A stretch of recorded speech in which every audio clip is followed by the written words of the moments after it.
है, असली सुख तो वही है। एक बार के लिए निर्धन व्यक्ति सुखी हो सकता है, लेकिन अज्ञानी व्यक्ति कभी सुखी नहीं हो सकता। इतिहास में 700 श्लोक हैं और चर्चा हुई टोटल 48 मिनट में। कितने में?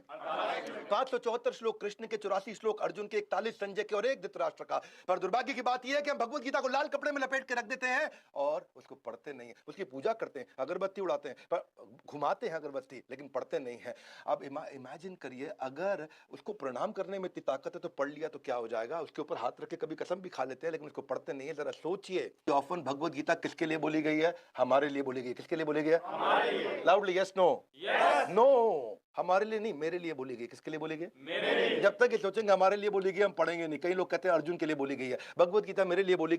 तो गीता जी अध्याय नंबर 15 के श्लोक 16 में 2 पुरुष बताए, 2 ब्रह्म बताए, 2 प्रभु, सरपुरुष, अक्षर पुरुष।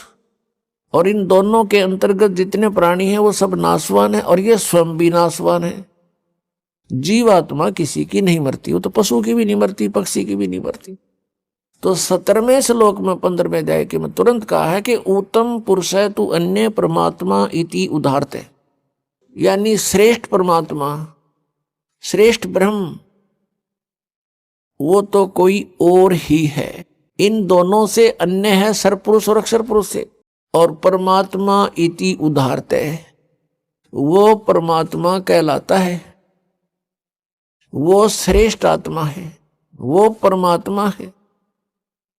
और कौन है वो? ये लोकत्रयम् आविश्य विवर्ती अव्यईश्वर, वो तीनों लोकों में प्रवेश करके सबका धारण पोषण करता है और वास्तव में वो अविनाशी परमेश्वर है।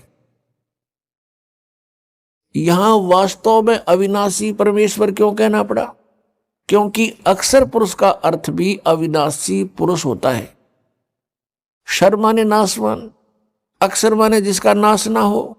लेकिन इस अक्षर पुरुष ये प्रसिद्ध है, जैसे किसी ने अपने लड़के का नाम कप्तान रख रखा है। अब कप्तान नाम रख लेने से कोई वो कैप्टन थोड़ा बन गया, तो ऐसा ही समझो। तो ये अक्षर पुरुष इसका नाम है क्योंकि ये थोड़ा चिरस्थायी है, इसलिए इस अक्षर पुरुष कहने लगे। अब यहां ये भी डिफाइन करना पड़ेगा कि अक्षर पुरुष कितना अक्षर पुरुष है। अब यहां सभी प्रभुओं की आयु का विवरण देते हैं